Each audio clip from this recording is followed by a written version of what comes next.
السلام علیکم ورحمۃ اللہ وبرکاتہ۔ احمدہ وصلی علی رسولہ الکریم، اما بعد فاعوذ باللہ من الشیطان الرجیم، بسم اللہ الرحمن الرحیم۔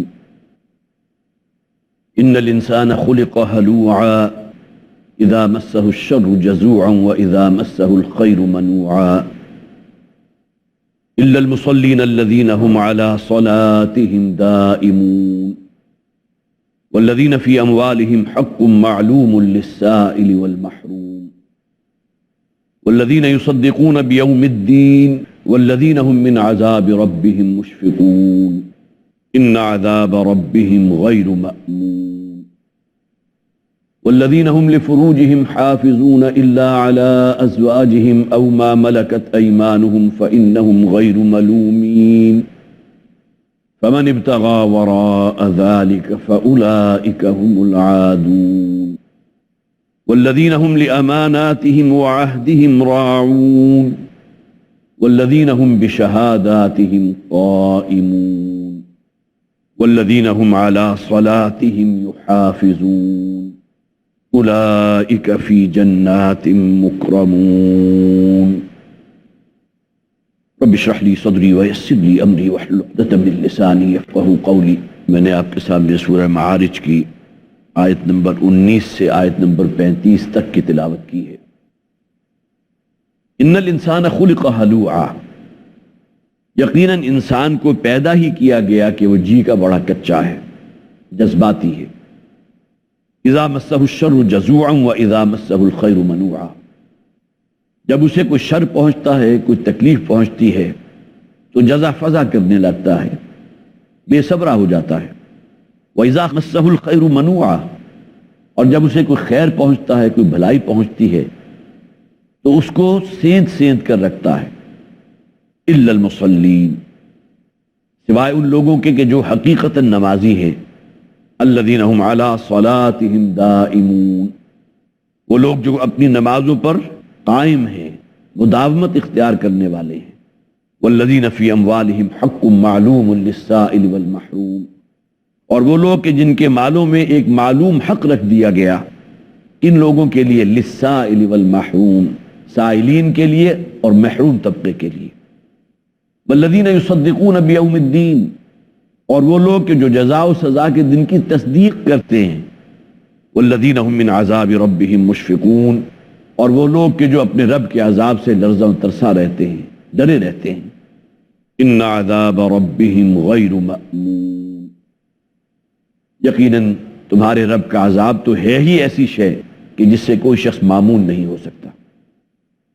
والذین هم لفروجهم حافظون، اور وہ لوگ کہ جو اپنی شرمگاہوں کی حفاظت کرنے والے ہیں۔ الا علی ازواجهم او ما ملکت ایمانهم فإنهم غیر ملومین، سوائے اپنی بیویوں کے اور ملک یمین کے بادیوں کے، اس لیے کہ اس میں ان پر کوئی ملامت نہیں ہے۔ فمن ابتغى وراء ذلك فأولئك هم العادون، اور جو شخص بھی اس سے تجاوز کرے گا تو یہی لوگ ہیں کہ جو حد سے تجاوز کرنے والے ہیں۔ والذین هم لأماناتهم وعهدهم راعون، اور وہ لوگ کہ جو اپنی امانتوں اور اپنے عہد کی رعایت کرنے والے ہیں، پورا کرنے والے ہیں۔ والذین هم بشہاداتهم قائمون، اور وہ لوگ کہ جو اپنی گواہیوں پر قائم ہیں۔ والذین هم علی صلاتهم یحافظون، اور وہ لوگ کہ جو اپنی نمازوں کی محافظت کرنے والے ہیں۔ اولئک فی جنات مکرمون، یہ وہ لوگ ہیں کہ جو ہوں گے ان جنتوں میں کہ جو بہت ہی عزت والا مقام ہے۔ ترجمے سے یہ بات آپ پر واضح ہوئی ہوگی کہ بعین نہیں وہی مضامین، اگرچہ یہاں چند چیزوں کا اضافہ ہے جس پر میں عرض کروں گا، وہی مضامین جو ہم نے سورہ مومنون کی ابتدائی 11 آیات میں پڑھے تھے یہاں موجود ہیں۔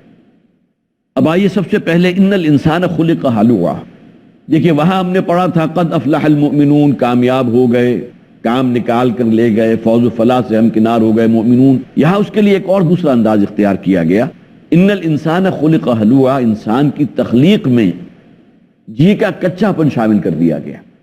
قرآن حکیم میں بہت سے مقامات پر ان جبلی اور فطری کمزوریوں کا ذکر کیا گیا جو انسان کی گویا کی خلقت میں موجود ہے۔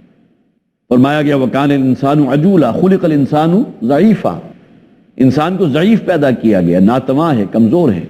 اسی طرح انسان کے اندر ایک عجلت، جلد بازی، جذباتی پن یہ انسان کے اندر رکھ دیا گیا. ان الانسان کان ظلوما جہولا، گویا کہ ناانصافی اور جہالت جس میں جذباتی پن مراد ہے. اب یہ تمام وہ چیزیں ہیں کہ جو انسان کی سرشت کے اندر یا اس کی جبلت کے اندر شامل ہے. لیکن بندہ مومن کے لیے اصل امتحان کیا ہے کہ وہ ان میں سے کسی چیز کو بھی رکاوٹ نہ بننے دے اللہ کی بندگی میں، اللہ کی اطاعت اور اللہ کی فرمانبرداری میں. تو ان الانسان خلق ہلوعا، انسان کی تخلیق میں یہ جی کا کچا پن سے مراد یہ ہے کہ جس کو آگے بھی وضاحت کے ساتھ بیان کر دیا گیا کہ اگر کوئی تکلیف اسے پہنچتی ہے تو جزا فضا کہنے لگتا ہے، نالا و شیون ہے. اور اس کے علاوہ یہ ہے کہ بہرحال جس حوالے سے بھی اس تک کوئی تکلیف پہنچی ہو تو اس میں بھی اس کے بعض اوقات جو ہے رد عمل بہت شدید ہوتا ہے، اس شخص کے خلاف اقدام کرنے کے لیے تیار ہو جاتا ہے. جبکہ ہم نے پڑھا تھا سورہ تغابن کے اندر کہ انسان کو جو تکلیف بھی پہنچتی ہے ما اصاب من مصیبت الا باذن اللہ، وہ اللہ کے اذن کے بغیر نہیں ہوتی. اور بندہ مومن کو یہ سمجھنا چاہیے کہ جو تکلیف اسے پہنچی اس میں اصل میں اس کا خالق اور مالک اسے آزما رہا ہے، اسے جانچ رہا ہے. اذا مسہ الشر جزوعا واذا مسہ الخیر منوعا. قرآن حکیم میں اس مضمون کو یوں بھی بیان کیا گیا وَإِن يَمْسَسْكَ اللَّهُ بِضُرٍّ فَلَا كَاشِفَ لَهُ إِلَّا هُوَ. اور اگر اللہ تعالیٰ کی طرف سے تمہیں کوئی مضرت یا کوئی تکلیف پہنچے تو اس کو رفع کرنے والی کوئی ذات نہیں ہے الا هو، سوائے اللہ کے. لیکن انسان کا معاملہ کیا ہے، اکثر و بیشتر اس کے اندر وہ جذباتی پن ہے، لہذا نتیجتاً وہ تکلیف کے رد عمل میں وہ جزا فضا کرنے لگتا ہے. وَإِذَا مَسَّهُ الْخَيْرُ مَنُوعًا. یا الخیر کے نفس کو لوٹ کیجئے کہ مال اصل میں خاص طور پر وہ اگرچہ خیر کا بھی بہت بڑا ذریعہ ہے.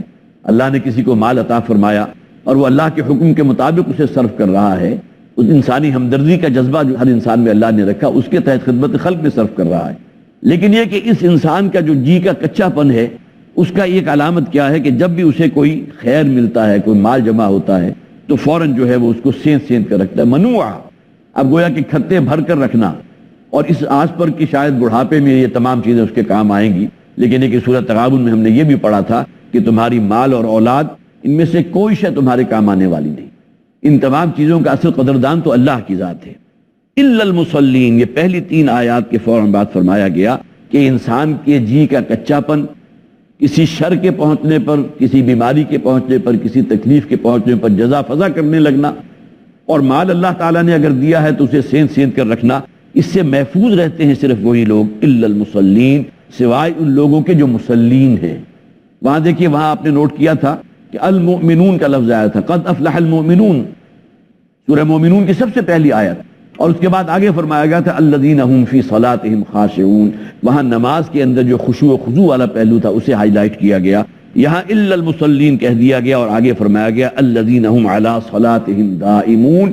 یہاں گویا کہ مداومت جو ہے نماز کے اندر کہیں کوئی جھول نہیں ہونا چاہیے.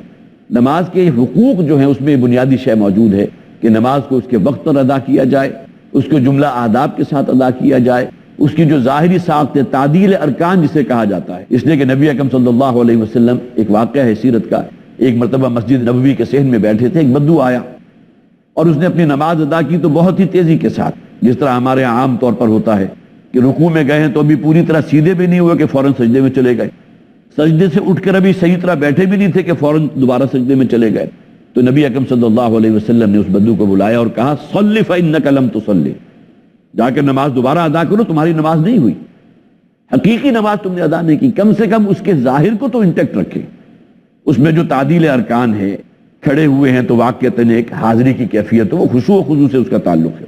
پھر اگر رکوع کیا ہے تو رکوع کے بعد جب آپ کو سجدے میں جانا ہے کھڑے ہو کر، تو جب تک پوری طرح آپ کھڑے نہ ہو جائیں اور سمع اللہ لمن حمدہ ربنا لک الحمد وہ الفاظ پوری طرح نہ کہہ دیں تو سجدے میں نہیں جانا چاہیے. اسی طرح دونوں سجدوں کے درمیان جو ہے کم سے کم آدمی اطمینان سے بیٹھ تو جائے. تو نماز کی جو ظاہری شے ہے اس کو برقرار رکھنا. الا المصلین الذین هم علی صلاتهم دائمون، یہاں دوام جو ہے کہ نماز کے اندر کہیں کو رکھنا نہیں آنا چاہیے، مداومت ہونی چاہیے.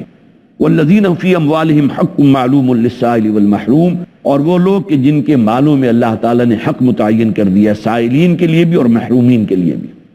سورہ مومنون کی جو آیات ہم نے پڑھی تھی اس کے اندر زکوٰۃ کا لفظ تھا والذین هم للزکاۃ فاعلون، وہاں تزکیہ نسبی مراد ہے. اور کم سے کم نصاب اللہ تعالیٰ نے جو مقرر کر دیا جس کی وجہ سے انسان کے دل میں جو روپے پیسے کی اور مال کی محبت ہے اس کو کھرچ کھرچ کر نکالا جا سکے، یہاں خاص طور پر واضح کر دیا گیا والذین فی اموالہم حق معلوم للسائل والمحروم، ان کے مال میں اللہ تعالیٰ نے حق رکھ دیا ہے سائلین کے لیے بھی اور محرومین کے لیے بھی. نبی اکرم صلی اللہ علیہ وسلم کے پاس ایک صحابی تشریف لائے تھے. ایک واقعہ ایسی، یہ بھی آپ کو سیرت کی کتابوں احادیث میں مل جائے گا. اور انہوں نے آ کر حضور سے سوال کیا تھا کہ کیا حضور زکوٰۃ کو ادا کرنے کے بعد بھی ہمارے اموال کے اندر کوئی حق جو ہے باقی رہ جاتا ہے؟ نبی اکرم صلی اللہ علیہ وسلم نے فرمایا وَفِي الْمَالِ حَقٌّ سِوَى الزَّكَاةِ، مال میں اللہ تعالیٰ نے حق زکوٰۃ کے علاوہ بھی رکھ دیا ہے. کوئی شخص ہے بڑا مرفع الحال ہے، اسے اللہ تعالیٰ نے بہت دولت دی ہے، تو یہ نہ سمجھا کرے کہ صرف زکوٰۃ ادا کر کے وہ فارغ ہو گیا، بلکہ یہ کہ خدمت انسانی کا جذبہ بھی اس میں موجود ہو. ان تمام رستوں کو بھی اختیار کرے کہ جس میں گویا کہ انسانی ہمدردی کا جذبہ ہے، کسی کو تکلیف میں دیکھا ہے، مصیبت میں دیکھا ہے، اس کی مالی مدد کر دینا. یہ زکوٰۃ کی ادائیگی کے علاوہ وَفِي الْمَالِ حَقٌّ سِوَى الزَّكَاةِ، مال میں اللہ تعالیٰ نے زکوٰۃ کے علاوہ بھی حق رکھ دیا. وَالَّذِينَ فِي أَمْوَالِهِمْ حَقٌّ مَّعْلُومٌ لِلسَّائِلِ وَالْمَحْرُومِ وَالَّذِينَ يُصَدِّقُونَ بِيَوْمِ الدِّينِ. یہاں خاص طور پر نوٹ کیجئے لفظ تصدیق کو. وہ لوگ کہ جو تصدیق کرتے ہیں کس شے کی؟ بیوم الدین، جزا و سزا کے دن کی. دیکھیے میں نے عرض کیا تھا، اس سے پہلے بھی یاد ہوگا آپ کو، کہ ایمانیات ثلاثہ میں ایمان بالآخرہ وہ ہے کہ جو انسان کے عمل اور سیرت و کردار پر سب سے بڑھ کر اثر انداز ہوتا ہے. لہٰذا آخرت پر تو ایمان اس درجے کا مطلوب ہے جسے یقین والا ایمان کہتے ہیں. لہٰذا سورہ بقرہ کے بالکل شروع میں فرمایا گیا وَبِالْآخِرَةِ هُمْ يُوقِنُونَ، اور آخرت پر تو وہ ایمان اس کیفیت کا رکھتے ہیں جو یقین قلبی والا ایمان. اس لیے کہ جب تک آخرت پر وہ ایمان نہیں ہوگا پھر تو وہی معاملہ ہوگا کہ اس دنیا میں انسان دوسروں پر ظلم بھی کرے گا، زیادتی بھی کرے گا، فسق و فجور کے راستے میں بھی آگے بڑھے گا. یہاں تصدیق کی بات کی وَالَّذِينَ يُصَدِّقُونَ بِيَوْمِ الدِّينِ، گویا کہ ان کے اعضاء و جوارح بھی، ان کے عمل بھی، ان کی سیرت و کردار بھی اس بات کی تصدیق کر رہی ہیں کہ اسے واقعتاً آخرت کے اوپر یقین ہے. وَالَّذِينَ مِنْ عَذَابِ رَبِّهِمْ مُشْفِقُونَ، اور وہ لوگ کہ جو اپنے رب کے عذاب سے لرزاں ترسا رہتے ہیں. ابھی انشاءاللہ ہماری یہ گفتگو تھوڑے سے وقفے کے بعد ابھی حاضر ہوتے ہیں.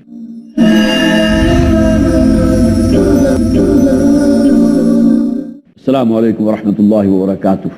ابھی وقفے سے پہلے جو بات ہو رہی تھی سورہ معارج کی جو آیات ہمارے منتخب نصاب میں شامل ہیں اس کی تقریباً نصف ہم نے مکمل کر لیا. والذین من عذاب ربہم مشفقون، اور وہ لوگ کہ جو اپنے رب کے عذاب سے لرزاں ترسا رہتے ہیں. یہاں کیفیت جو بیان کی گئی وہ ایمان حقیقی والی ہے، اس لیے کہ واقعتاً انسان کے اندر جب نیکی کا جذبہ پیدا ہوتا ہے، آگے بڑھتا ہے، تو ایک احتمال اس بات کا ہوتا ہے کہ کہیں اس کے اندر کوئی کبر پیدا نہ ہو جائے، غرور پیدا نہ ہو جائے، اپنا کوئی اعلیٰ اور بڑھیا ہونے کا خیال پیدا نہ ہو جائے. اور وہ لوگ کہ جو نیکی کا وہ کام نہ کر رہے ہوں ان کے بارے میں انسان جو ہے کسی حقارت آمیز رویے کا مرتکب نہ ہو جائے. لہٰذا یہاں خاص طور پر کہا گیا والذین هم من عذاب ربهم مشفقون، وہ لوگ کہ جو اپنے رب کے عذاب سے لرزاں ترسا رہتے ہیں، اللہ پر ایمان بھی رکھتے ہیں. اور پھر یہ کہ اس سے آگے بڑھ کر یہ جو جزا فضا کرنا ہے کسی تکلیف کے اوپر، یا یہ کہ روپیہ پیسہ مل گیا تو اسے سینت سینت کر رکھنا، اس کے بارے میں بھی گویا کہ قرآنی ہدایات پر عمل کرنے والے ہیں. پھر یہ کہ مصلین وہ ہیں، نماز ان کی زندگی میں مرکزی کھوٹا ہے. اور پھر یہ کہ آپ سے آگے بڑھ کر ان کے اموال میں اللہ تعالیٰ نے جو دوسرے لوگوں کے حقوق رکھ دیے ہیں ان کی بھی پاسداری کرتے ہیں، اپنا مال خرچ کرتے ہیں، زکوٰۃ، اس کے علاوہ عشر ہے یا خمس ہے، اس سے آگے بڑھ کر. اور پھر آگے فرمایا والذین من عذاب ربہم مشفقون. اس مقام پر پہنچنے کے باوجود بھی یہ نہیں کہ ان کے اندر کوئی غرور اور تکبر پیدا ہو جائے، بلکہ یہ کہ وہ اپنے رب کے عذاب سے لرزاں ترسا رہتے ہیں. ان عذاب ربہم غیر مأمون، اس لیے کہ یقیناً ان کے رب کا عذاب تو ہے ہی ایسی شے کہ جس سے کوئی معمون نہیں ہے، کوئی امن میں نہیں ہے. ظاہر ہے کہ جو شخص اس کسوٹی کو کراس کرے گا جو اللہ اور اللہ کے رسول نے متعین کر دی ہے تو پھر عذاب ربی جو ہے اس کا مقدر بن کر رہے گا. آگے فرمایا والذین هم لفروجہم حافظون. اب یہ تین آیات وہ ہیں جو بعین ہی ہم نے سورہ مومنون میں بھی پڑھی تھی. اس لیے کہ کسی بھی معاشرے کے لیے سیکس ڈسپلن جو ہے سب سے بنیادی شے ہے. نبی اکرم صلی اللہ علیہ وسلم نے اپنی ایک حدیث شریف میں ارشاد فرمایا تھا کہ اگر تم اس دنیا کی زندگی میں مجھے دو چیزوں کی ضمانت دو، ایک جو تمہارے دو گالوں کے مابین ہے یعنی یہ زبان، اس کا غلط استعمال نہیں ہوگا. اس لیے کہ اخلاقی جرائم میں سے بہت بڑی فہرست ہے ان جرائم کی جو انسانی زبان کے ذریعے جن میں ملوث ہوتا ہے. جھوٹ بولنا ہے، غیبت کرنا ہے، چغلی کھانا ہے، عیب جوئی کرنا ہے، طعنہ زنی کرنا ہے، تمسخر ہے، استہزاء ہے، برے برے ناموں سے پکارنا ہے، گالم گلوچ ہے، بے حیائی کی گفتگو ہے. یہ تمام چیزیں کیا ہیں؟ اس میں بنیادی کی رول جو ہے یہ زبان کا ہے. لہٰذا یہ زبان وہ شے ہے کہ جس کے بارے میں حضور نے فرمایا دو گالوں کے مابین جو عضو ہے اس کی ضمانت دو، اور دوسرے جو شہوت کی ضمانت دو، دو رانوں کے مابین جو شے ہے ان دو چیزوں کے استعمال کی اگر تم ضمانت دو کہ اسے اللہ اور اللہ کے رسول کے حکم سے تجاوز نہیں کرو گے اس کے استعمال میں، تو اسی دنیا میں جنت کی ضمانت مجھ سے لے لو۔ لیکن اس کے معنی یہ نہیں ہے کہ انسان پھر نماز پڑھنا بھی چھوڑ دے کہ میں ان دو معاملات میں محتاط رہوں گا اور بقیہ جو تقاضے ہیں حقوق اللہ اور حقوق العباد کے وہ ادا نہیں کروں گا۔ لیکن اس سے یہ شے ضرور مراد ہے کہ انسان حقوق اللہ بھی ادا کر رہا ہو، لیکن زبان کے معاملے میں یا اپنے فرج کے معاملے میں، ضبط شہوت کے معاملے میں اگر وہ محتاط نہیں ہے تو ممکن ہے اس کی یہ جو بد عملی ہے اسے جہنم تک پہنچا دے۔ والذین هم لفروجہم حافظون، یہی بات نوٹ کر لیجئے کہ عیسائیوں کے ہاں یہ رہبانیت کیوں ایجاد ہوئی تھی۔ قرآن حکیم میں ہمارے دین کے بارے میں وَرَهْبَانِيَّةً ابْتَدَعُوهَا مَا كَتَبْنَاهَا عَلَيْهِمْ إِلَّا ابْتِغَاءَ رِضْوَانِ اللَّهِ، سورہ حدید کے آخر میں فرما دیا گیا کہ نصارہ نے رہبانیت کی بدعت ایجاد کی تھی، اگرچہ چاہتے یہ تھے کہ اللہ کا قرب حاصل کر سکیں، لیکن یہ کہ ظاہر ہے کہ انہوں نے ان حدود سے تجاوز کیا۔ اللہ تعالیٰ نے ایک اگر جذبہ رکھا ہے شہوت کا انسان کے اندر، اس کے لیے جائز رستہ بھی متعین کر دیا، انہوں نے اس کو بائی پاس کیا، اس رستے کے آگے قدغن لگا دی، نتیجتاً پھر بدترین قسم کی شہوت رانی میں مبتلا ہوئے۔ وہ خود لکھتے ہیں، خود عیسائی شخص ہے کہ جو وہ ہسٹری لکھ رہا ہے عیسائیت کی، اور اس میں اس بات کو تسلیم کرتا ہے کہ ہمارے جو بھی معبد ہوتے تھے، جو ہمارے گرجا ہوتے تھے، چرچ ہوتے تھے، ان کے تہخانوں کے اندر ایسے بچوں کو زندہ دفن کر دیا جاتا تھا جو راہبوں اور راہباؤں کے باہمی اختلاط کے نتیجے میں پیدا ہو جاتے تھے۔ تو لا رہبانیت فی الاسلام، ہمارے دین میں رہبانیت نہیں ہے۔ اللہ تعالیٰ نے اگر کچھ جذبات انسان میں رکھے ہیں تو اس کو چینلائز کر دیا ہے، اس کے لیے جائز رستہ متعین کر دیا گیا۔ لہذا والذین هم لفروجہم حافظون، آزاد شہوت رانی کا کوئی ہمارے اسلامی معاشرے کے اندر کوئی مقام نہیں۔ اس کے اندر جو حدود و قیود قائم کر دی گئی ہے، ٹھیک ہے ایک بیوی پر اکتفا نہیں کر سکتے، تو پھر فرمایا گیا فَانكِحُوا مَا طَابَ لَكُم مِّنَ النِّسَاءِ مَثْنَىٰ وَثُلَاثَ وَرُبَاعَ، چار تک کی اجازت ہے، لیکن اللہ تعالیٰ نے جو حدود قائم کر دی اس سے تجاوز نہ کرو۔ والذین هم لفروجہم حافظون، وہ لوگ کہ جو اپنی شہوت کی حفاظت کرنے والے ہیں، الا علی ازواجہم او ما ملکت ایمانہم، یہاں خاص طور پر فرج کے لفظ کو بھی نوٹ کیجئے۔ فرج اصل میں کہتے ہیں کسی دراڑ کو، رکھنے کو، کوئی گروو جسے کہا جاتا ہے عام طور پر۔ تو انسانی شخصیت کے اندر یہ ایک بہت بڑا رکھنا ہے سیکس، کہ انسان کی شخصیت کے اندر گویا کہ یہ وہ ایک شے ہے کہ جو اس کی شخصیت کو بالکل مس کر دینے والی ہے۔ فرج یہاں سے نکلا۔ والذین هم لفروجہم حافظون الا علی ازواجہم او ما ملکت ایمانہم، سوائے اپنی بیویوں کے یا اپنے ملک یمین کے، فإنہم غیر ملومین، اس لیے کہ ان کے معاملے میں ان پر کوئی ملامت نہیں ہے۔ یہ تین آیات جیسا کہ میں نے عرض کیا تھا بیان ہی وہی ہے جو ہم نے سورہ مومنون کی ابتدائی 11 آیات میں پڑھی تھی۔ کسی بھی اسلامی معاشرے کے اندر جہاں ان تمام چیزوں کا ذکر کیا گیا، وہاں سیکس ڈسپلن اس پر قائم رہنا، آزاد شہوت رانی، اس کا کوئی تصور اسلام کے اندر نہیں۔ فمن ابتغى وراء ذلك فاولئك هم العادون، اللہ تعالیٰ نے جو حدود قائم کر دی اگر اس سے تجاوز کرو گے تو یہی وہ لوگ ہیں کہ جو حد سے بڑھنے والے ہیں۔ والذین هم لاماناتهم وعهدهم راعون، میں نہیں وہی مضمون جو ہم نے سورہ مومنون میں پڑھا تھا۔ پھر اس بات کو نوٹ کر لیجئے کہ جو اہم مضامین ہیں قرآن حکیم میں کم سے کم 2 مقامات پر وارد ہوئے ہیں۔ والذین هم لاماناتهم وعهدهم راعون، اور وہ لوگ کہ جو اپنی امانتوں اور اپنے عہد کی پاسداری کرنے والے ہیں۔ یہاں وہ حدیث تو میں نے آپ کو سنائی تھی حضرت انس رضی اللہ تعالیٰ عنہ سے مروی کہ جب بھی حضور خطبہ ارشاد فرماتے تھے تو اکثر و بیشتر اس میں یہ ضرور کہا کرتے تھے لا ایمان لمن لا امانۃ له ولا دین لمن لا عہد له، لیکن اس کے ساتھ ہی نوٹ کر لیجئے کہ نبی اکرم صلی اللہ علیہ وسلم نے اپنے فرامین میں منافق کی جن نشانیوں کا ذکر کیا ہے۔ ایک حدیث میں الفاظ ہیں وَإِذَا عَاهَدَ غَدَرَ، کہ وہ شخص جو ہے تو بظاہر مسلمان، لیکن یہ کہ اگر کسی کے ساتھ کوئی عہد اور معاہدہ کرتا ہے تو اس کو توڑ دیتا ہے۔ معاہدوں کو غدر کرنا، معاہدے کو گویا کہ بالکل توڑ دینا، اس کا کوئی پاسداری نہ رکھنا۔ اسی طرح حضور نے اپنی ایک حدیث میں فرمایا آیت المنافق ثلاث اذا حدث كذب واذا وعد اخلف واذا اؤتمن خان، منافق کی 3 نشانیاں ہیں۔ جب بولتا ہے تو جھوٹ بولتا ہے، گویا کہ اس جھوٹ اس کی زندگی میں کثرت سے موجود۔ اذا حدث كذب واذا وعد اخلف، وہی بات جو یہاں فرمائی گئی والذین هم لاماناتهم وعهدهم راعون، جب کسی سے وعدہ کرتا ہے تو اس کو اس کی پاسداری کا خیال ہی نہیں۔ ظاہر ہے کہ دنیا میں کوئی ایسا شخص تو ہوگا ہی کہ جس نے کبھی کوئی گویا کہ جو بالکل ہی جھوٹ بولتا رہا ہو، اور جس نے ہر کسی سے جو وعدہ کیا اسے گویا کہ اس کا خلاف کیا، ایسا تو کوئی شخص نہیں ہے۔ بہت سے ایسے ہیں جن کی گویا کہ اب ان کی زندگی میں نمایاں پہلو یہ نظر آتا ہے، اور ایسے کردار آپ کو اپنے معاشرے میں نظر آ جائیں گے کہ فلاں شخص آپ سے گفتگو کر رہا ہے، آپ کو معلوم ہے یہ تو جھوٹ ہی بولتا ہے، گویا کہ اس کا تو ایک عادت ثانیہ بن چکی ہے۔ اسی طرح کسی نے آپ سے وعدہ کر لیا اور آپ کو معلوم ہے کہ اس نے جب بھی مجھ سے وعدہ کیا اس کو توڑا۔ تو آیت المنافق ثلاث، منافق کی 3 نشانیاں ہیں، اذا حدث کذب واذا وعد اخلف، جس کا تعلق اس آیت سے ہے، واذا اؤتمن خان، اور جب کبھی کوئی امانت رکھوائی جائے تو اس میں خیانت کرے۔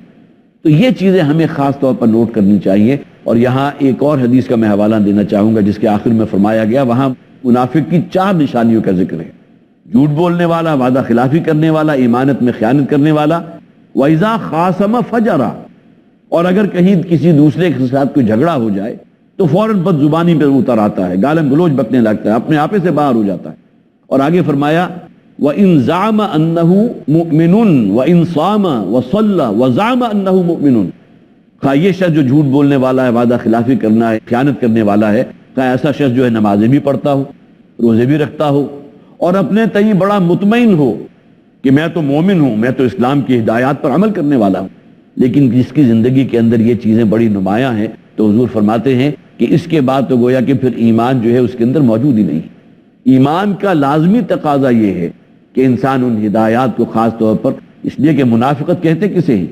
دولت ایمان اگر انسان سے چھن جائے، یا اپنے مادی غلافوں میں جب انسان لپیٹتا ہے اپنے آپ کو فسق و فجور کے دائروں کے اندر، ان خلافوں کے اندر، تو ایمان کی دولت اس سے جو ہے زائل ہو جاتی ہے۔